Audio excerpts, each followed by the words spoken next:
everyone. Good evening. Thank you so much for joining us for the first kind of off-site in the market panel. We did one of these at City Club a couple weeks ago. We have 5 more that I'll talk about in a moment. Before we introduce our panelists and our wonderful sponsor for this event, I have very important business, which is a raffle. So for those of you who don't know, if you both register to attend one of these and you show up, you're in a raffle to win $50 to the market. And our winner of the raffle is Kevin Barnard.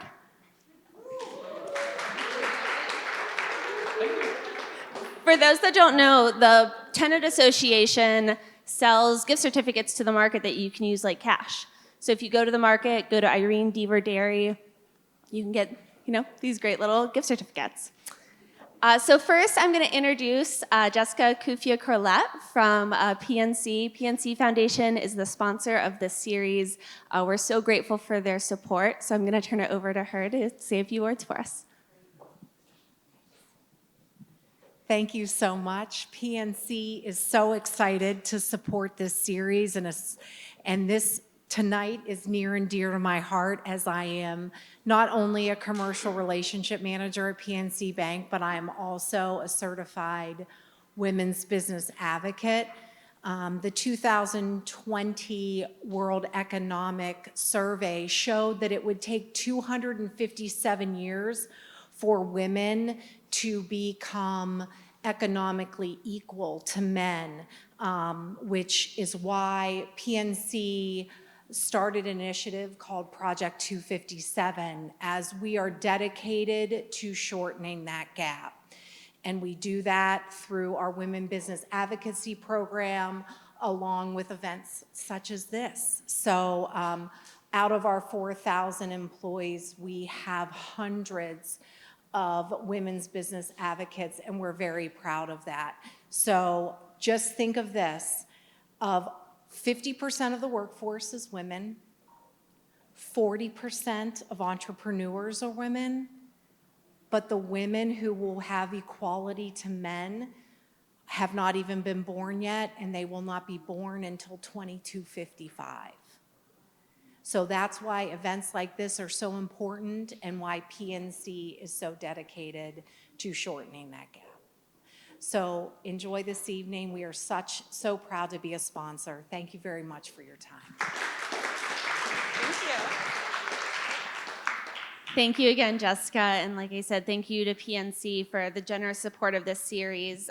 This is our In the Market series. So as some of you may know, the West Side Market is in the process of transitioning from being both city-operated and city-owned to nonprofit operated, but still city-owned. We're in the process of making that transition, aiming for fall for the new nonprofit Cleveland Public Market Corporation to be its operator. And so ahead of that, we thought it would be really important to talk about, you all, I'm sure, know West Side Market as a place to grocery shop and bring your family from out of town to show them the amazing architecture. And, we all love the market and really see it as a part of Cleveland's identity. But the market is so much more than just a place to shop. It's a place where people start businesses. It's a place where people access healthy and affordable food.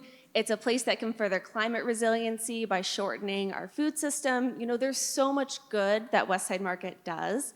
And we wanted to have this conversation series to really emphasize that. So this is we're doing one around history later this month on April 27th at the Cleveland History Center. So if you registered for this, you'll get a little email invite inviting you to that next one. So we'll talk about the history. There used to be 3 public markets in Cleveland. There's now only 1, so we can talk about why that is. But this one, we're focusing on women's entrepreneurship. I'm so excited to have these panelists here with us. I'm going to ask each of them to sort of introduce themselves further. But we have Belle Espinal from the City of Cleveland moderating this discussion. We're so lucky to have Nicole Liatis from the Women's Business Center. And then we have 2 amazing vendors, some of whom provided some of the food that you enjoyed today. We have Amanda Shucray from Shucray Meats, which is the oldest operating business in the West Side Market. And then we have Elena Caruso from Home Pantry, which is one of our newest businesses in West Side Market. So we're just so excited to have everybody here today to talk about women's entrepreneurship and hear their stories. So thank you.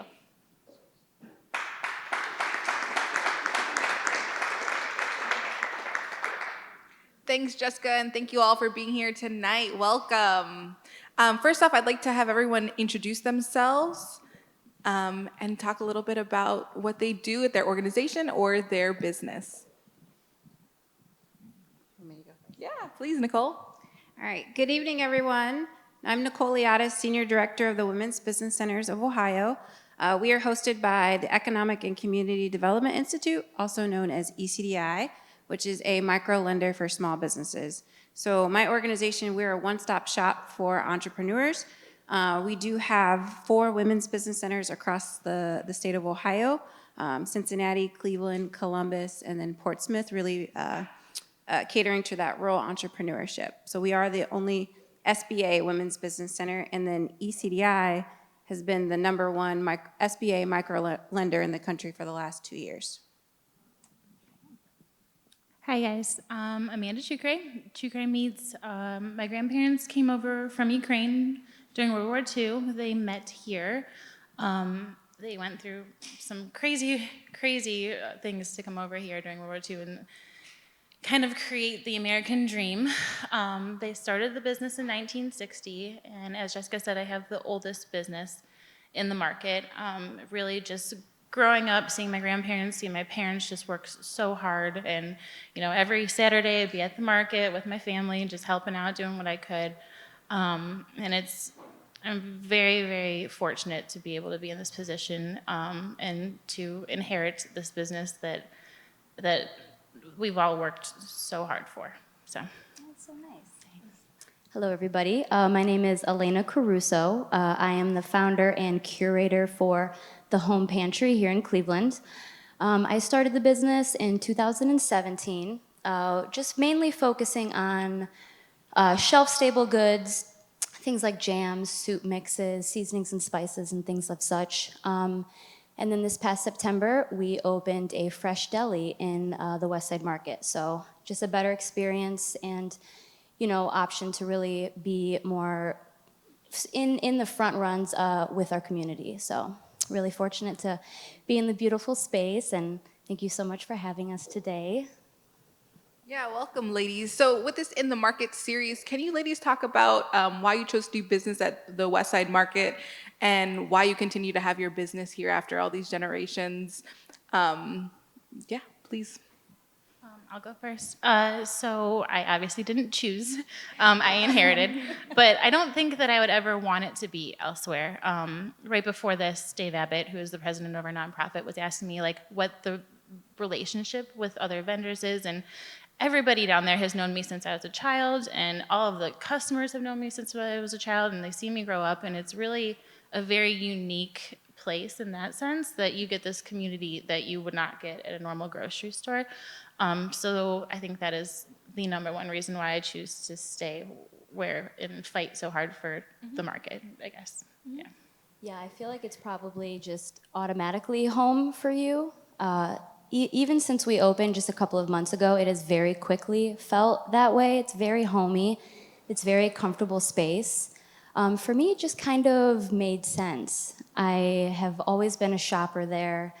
I've gone to know some of the vendors and gain relationships with them. So once it just kind of dawned on me that, this is the path that we should go in, it just kind of, took off from there. It just made sense. Love the West Side Market, yeah. Okay, great.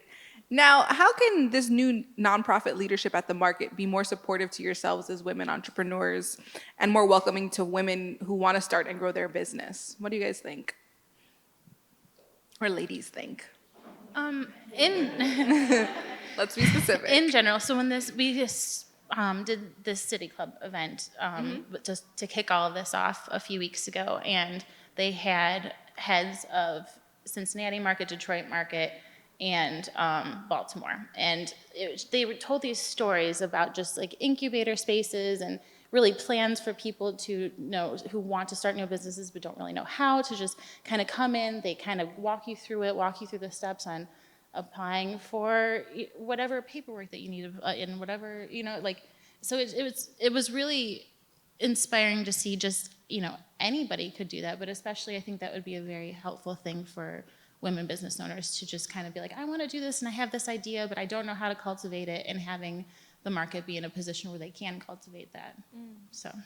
Yeah, I came in during the transition, so my experience before what it is currently, I don't really have one.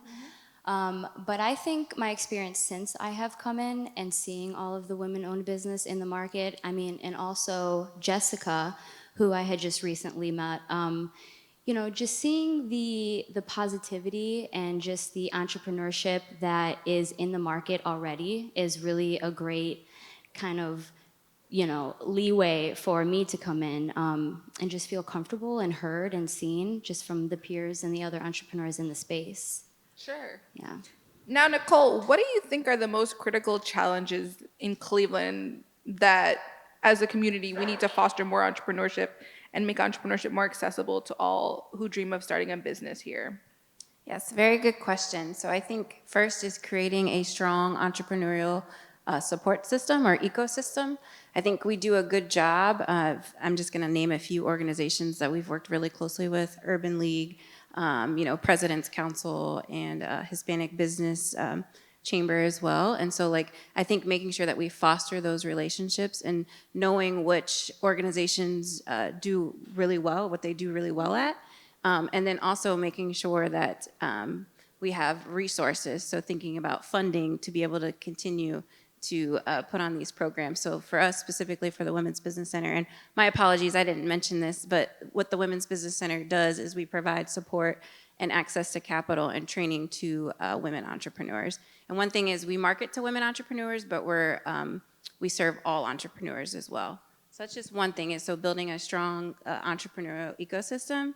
And then I think starting young, like entrepreneurship can be young, so making sure that we educate and improve the education system to help teach financial literacy, to help so they can learn the skills of entrepreneurship. I think those are just like two things. And then I have to say this last, but making sure that we address the systemic equality that we have. And that's by making sure that we have special programs that help underrepresented communities or historically underserved entrepreneurs. Now, anyone can weigh in here. Can you talk about your own decision to start a business or take over a business or organization you now run? What was your thought process? What scared you and what motivated you to persevere through that fear? Just in terms of you're starting your business, getting started, if there's maybe some entrepreneurs that are aspiring entrepreneurs in the audience or organization leaders? I think with food, it's a little different because whether you're a chef or a restaurateur, your only option is to start your own business unless you're going to be following under somebody else. So I've always been in food. I've been in culinary arts since I was 15. It's just always been the goal, I grew up in Lorain, Ohio. And I am pretty fortunate to be from a place where they do focus so much on finding your path, figuring out what it is, whether it's a trade or you have to get your degree in something. So I had some really great teachers along the way. So it was a very supportive kind of space. So. Like I said, mine's a little bit different. Mine was more focused on making sure this hard work and legacy that my family has built is sustained and even, grown on, and making sure that it survives another 63 years. So. And I think for just organizational leadership, for me, it's following my passion. So I love helping people. I love helping women, especially, and women that look like me, so that are underrepresented. And so the work that I get to do every day doesn't feel like work because I'm helping and being able to reach back into my community and uplift them. So for me, that's a driving force of just organizational leadership and being able to do the work that I do. Beautiful, beautiful. That is so nice. What are goals you're still looking toward achieving in your business, and how does being a business owner at Westside Market impact reaching your goals, ladies? What do you think?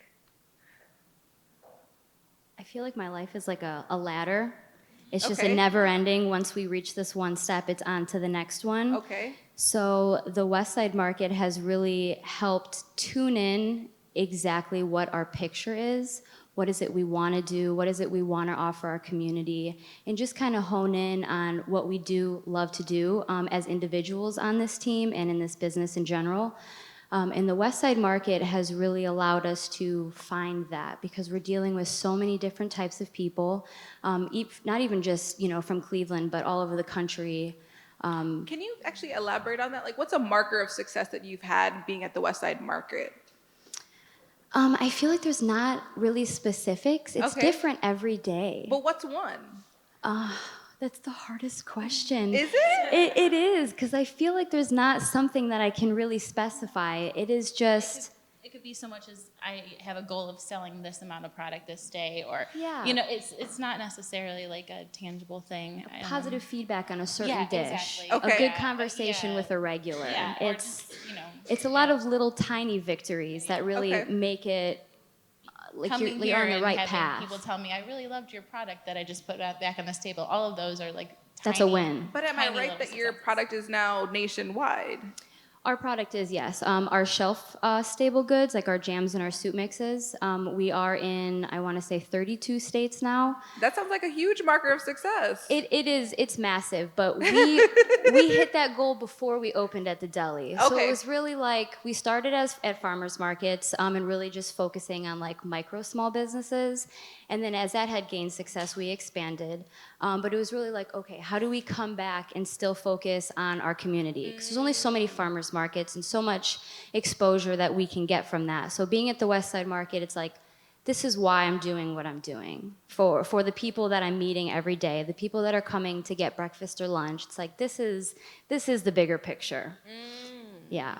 As I said before, the community, it's just, I mean, it's completely unlike anywhere else that you could ever go, I think. But Truly, I honestly didn't, like what we were saying earlier, I didn't expect to be so welcomed, not even just by the vendors in the West Side Market as the newbie, it just, the regulars and just the customer base in the market itself is just so, it's like a family. It really does feel like that, as cliche as that may sound. it makes you want to be better and do better for those Yeah. customers every day. It's like a, Yeah. Beautiful. And this is specifically for Nicole, but maybe you other panelists can elaborate. Can you share some of the challenges women face in regard to accessing capital and how you coach women to overcome these barriers? Yeah, I think one thing that comes to mind is gender bias. Just it might be harder for women to get their foot in the door. So a way to coach through that is to challenge the gender bias. Women need to be assertive, they need to be confident and be able to challenge that. Another thing is lack of networking opportunities. I think making sure that we put yourselves out there.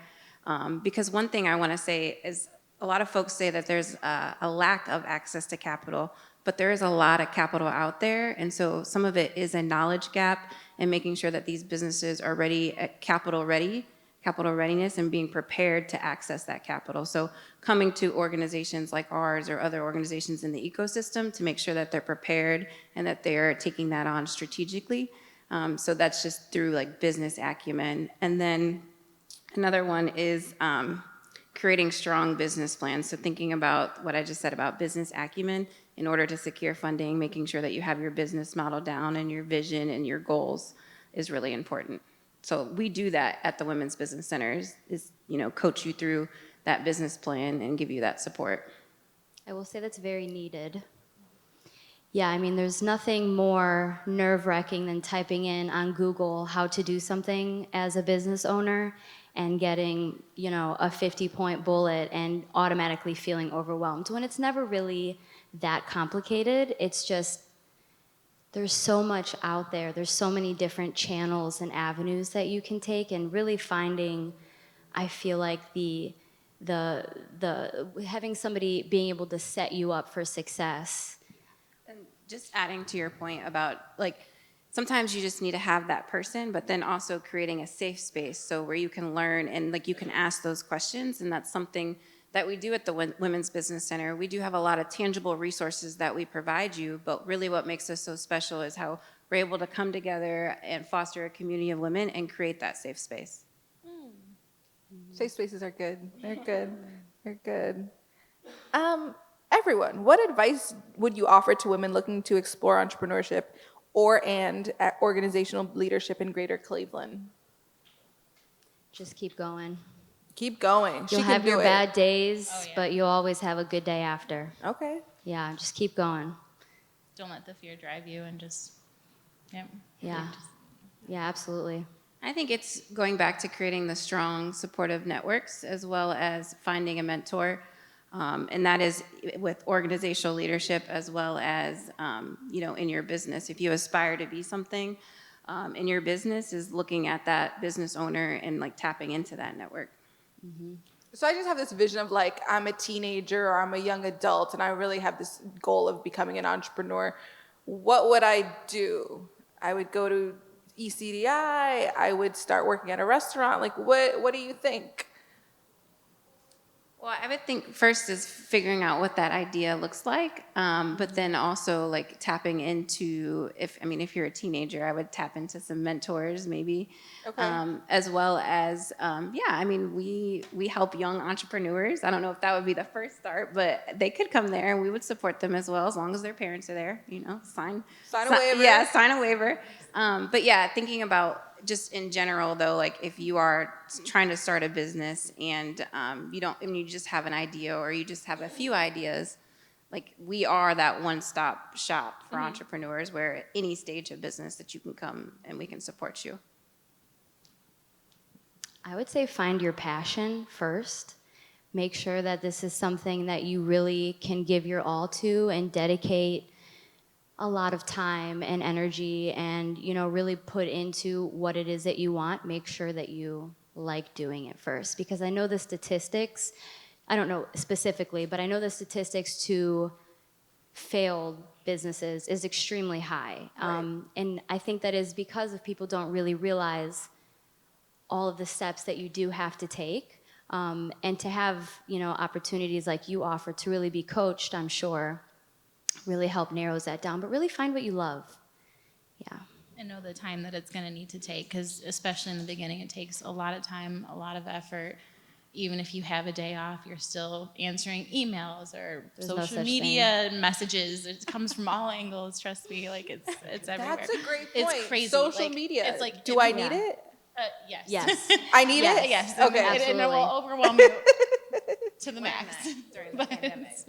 but yes, it's necessary. It's necessary, Yeah. right? Do I have to do like the GIFs and the memes, everything? I just say do what you can. Like Do what you can. yeah, don't stress yourself out over it, but it's definitely helpful. It's helpful. I know. Google's really great to figure out the algorithms. Yeah. Just Google. Yeah, they give you a lot of information. A lot of Google. Do you guys pay for ads? Sometimes, but not really. Honestly, rarely. No. Yeah. Yeah. Not Okay, really. because I think it's really important, right? I agree. As a moderator, I do agree. It's like, It's like a necessary evil. it is. Yeah. It is. It is. Okay, so you guys were talking about mentorship. How has mentorship played a role in your success, and what advice do you have for those looking for a mentor? And maybe you can speak on the mentor that you do have, if you have one. Well, I feel like my mentor that kind of guided me was a very organic relationship. It wasn't anything that was sought out after. But it's just being around people that, kind of light that fire under you and, maybe can offer constructive criticism because we can all do better, So really just finding that person that's not only you're comfortable with, but somebody that wants the best for you. And it may not always be what you want to hear, but that's how we grow. So finding those people, it's just, I don't know, it just kind of comes naturally in my experience. Mine were obviously mainly my parents and seeing how hard they worked when we were children and how much they Yeah. had to miss. And that's another part of it is starting a business. You have to miss soccer games and there's just things you have to sacrifice and you got to weigh the pros and the cons of everything. But honestly, for me, a lot of other market vendors, like there's ones in specific, if anybody has ever shopped at the West Side Market, Tony Pinzone, I would go to him for anything. He's amazing. Just, really just bouncing off of each other. And I think, you know, if Elena ever needed anything, she can come to me and vice versa. Like, I think that's a Yeah. big, yeah, any questions, she's like, I don't know how to project this summer. And I was like, me either. Like, I don't know. Honestly, after COVID, everything's a mess. But, Yeah. but it's nice to have just people you can go to and be like, what do you think this is going to do? So, Yeah. no. Yeah, and especially not having the fear of being judged when you don't know something. You know, it's like so often I hear like, I have a dumb question. It's like, no question is dumb. If that's the case, all of my questions are dumb. You know, you never have the answer for everything. So just knowing it's okay to ask people when you want help or when you need help, it's usually fine to do so. And just to add for me, mine was strategic, so I did sought after mentorship, which is great, but also organic too. I have, you know, mentors, and I would say more like sister friends mentor. And actually, one that I'm going to name drop is Carrie Rosenfeld. So I was under her leadership. She's at Huntington now, but she used to be at ECDI, and so I really aspired to be like her when I was, you know, they got me when I was a spring chicken at ECDI. So started out as an intern and worked my way up to running the 4 women's business centers. But I really appreciated her leadership and just the way that she like executed a project out of excellence. And so I really looked up to her. And so like now today, like, you know, she's a mentor and a sister friend and can go to her for personal and, you know, business advice. But then also very strategic on what organizations that I am a part of. One example is, so I'm sit on the national board for the Association of Women's Business Centers that do some advocacy work representing the 147 women's business centers across the country.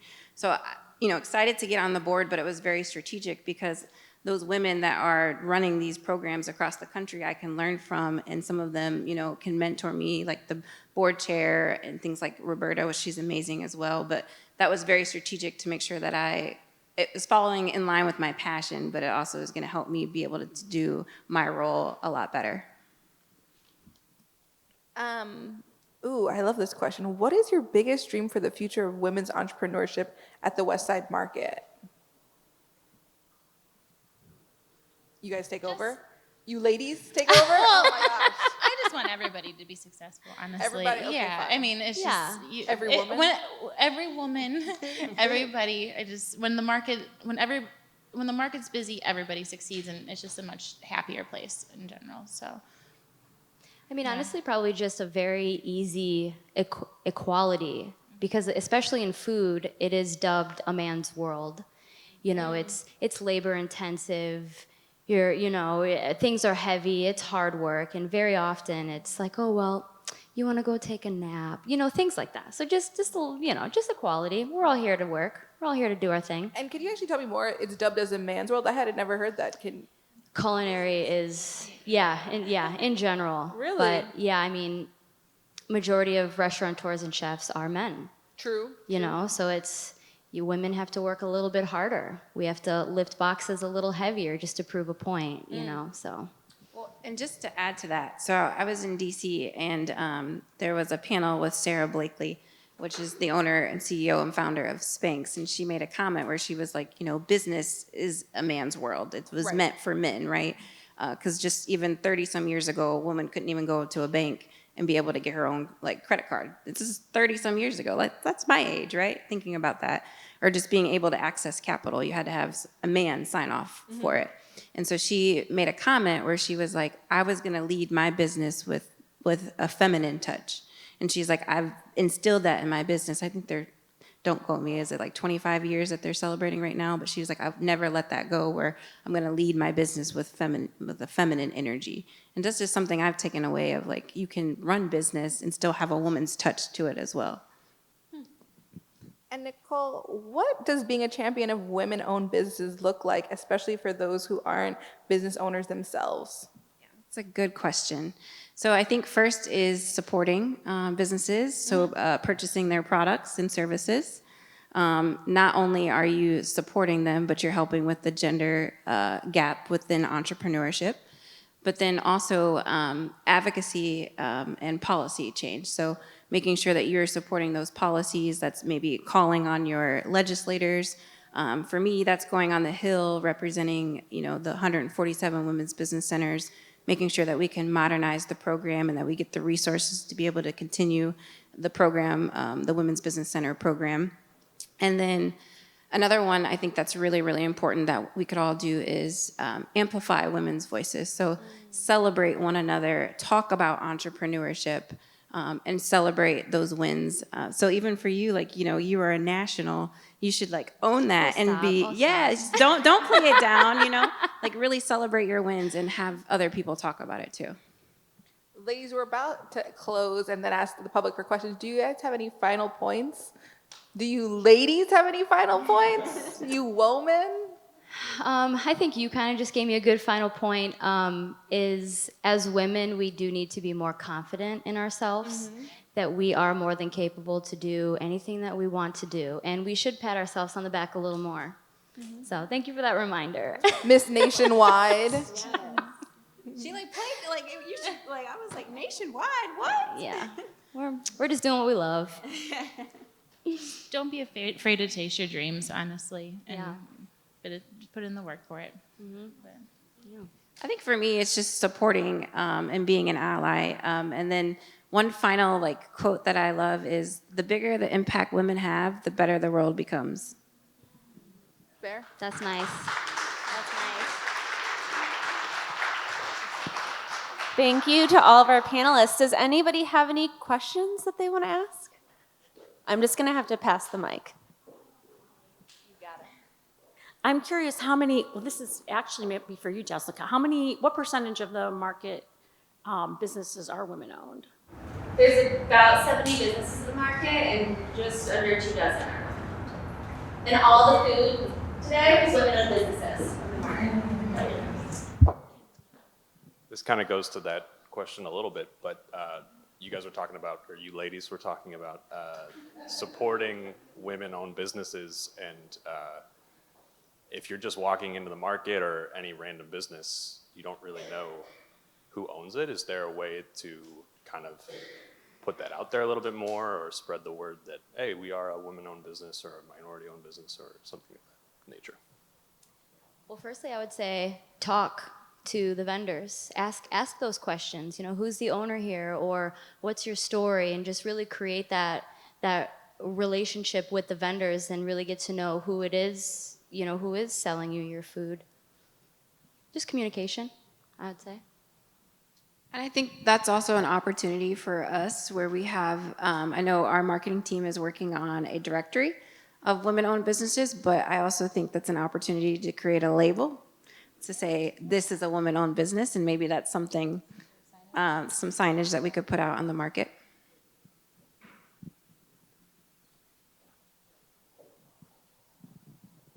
This is directed specifically at Amanda, and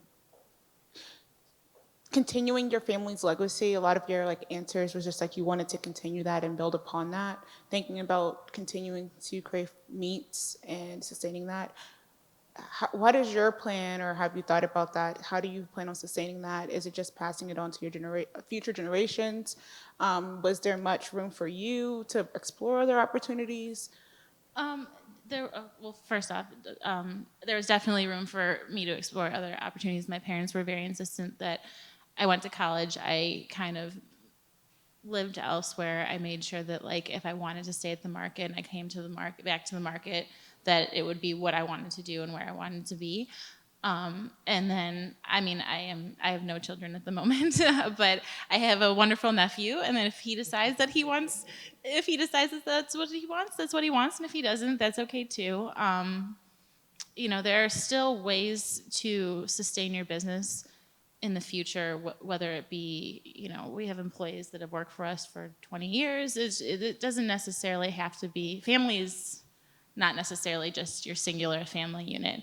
I have cousins and stuff that are a part of that side of my family, that if their children want to be a part of it, that would be great also. But I can't really know until that time comes. I'll add to one of my favorite market stories, Meister Foods, who did some of the spreads back here. Nina is currently the owner. She started working at the market when she was 14, bought a 40-year-old business from Ed Meister and has been operating it for 6 years. So like Amanda said, there are these ways to kind of keep these businesses going at Westside Market and pass them on to, it went from a male-dominated business to now a woman-owned business. And that's a story that is told all throughout the market.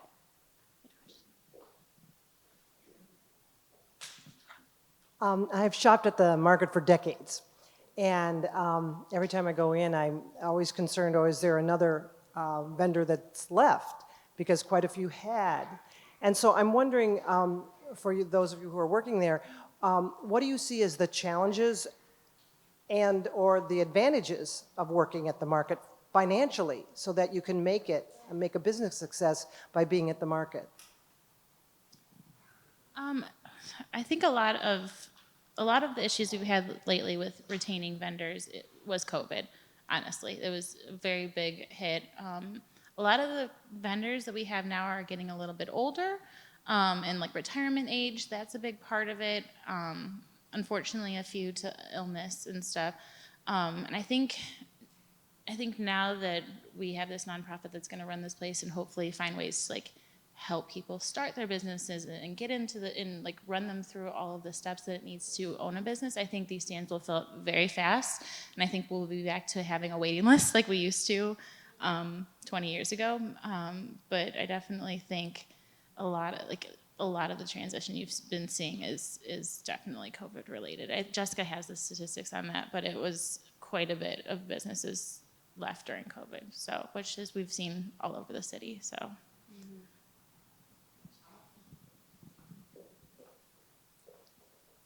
It was 7% vacancy before COVID, 32% now. Hi, so my question is, we grew up in the area as well, and we are now owner-operators. So my question is, what kind of opportunities are there at the Westside Market for entrepreneurs and business owners like us, like ourselves? I think there's a lot of opportunity. Alone, I mean, just the regular base that the market offers and just the networking and the connections that you're able to make working there. Also with all of the other vendors that are there, like for example, I use the Cheese Chops cheese, Meister Foods yogurt, Mediterra bread, and it's just really working together and creating a symbioticness kind of environment. And I mean, even just the tourism, people ask questions, they want to take your product home. Oh, do you ship? Oh, can I, I have a small business myself in this state, can I sell your product? I feel like the opportunities are endless, and they've been great for us. How do we get in touch with those opportunities? How do we find out as entrepreneurs and small business owners?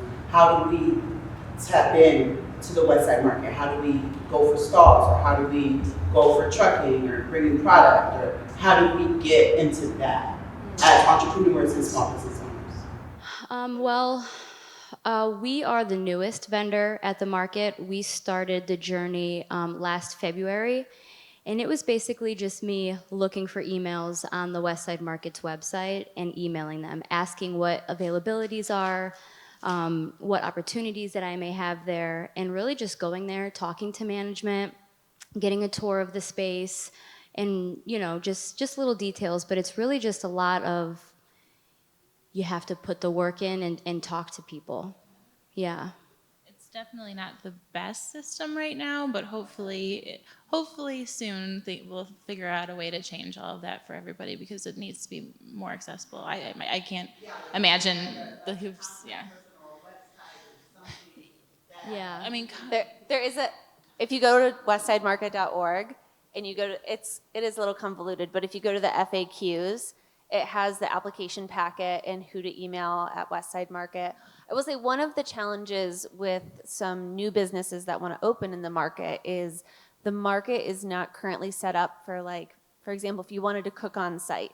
Like, Elena has to cook at a culinary kitchen and bring her food on site. So that's one of the kind of hurdles for small businesses operating at the market.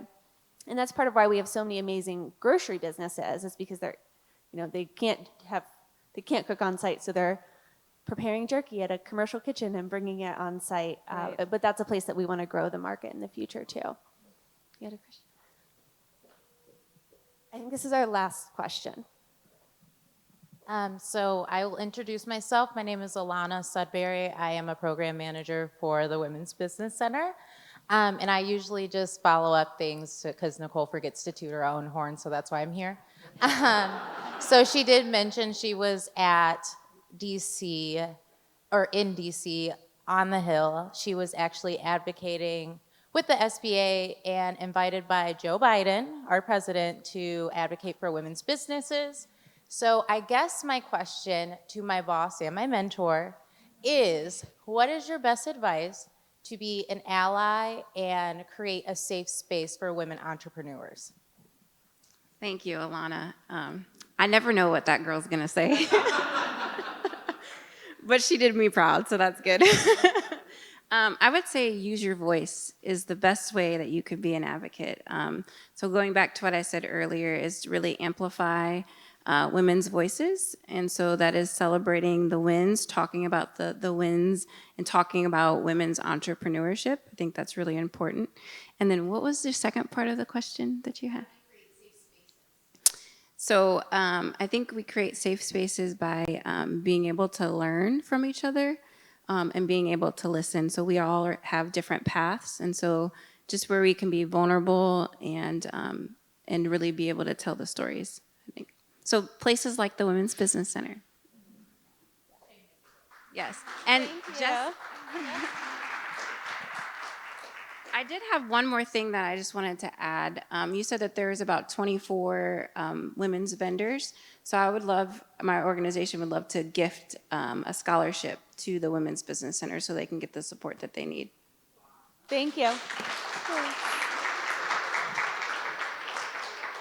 Well, thank you to our incredible moderator, panelists. Thank you all for being here. There's so much amazing food back there still, so please grab another plate, enjoy this view. Thank you to our host, Graham back here, was so generous to let us use this space. And I hope to see you at the next one of these. Thanks, everyone.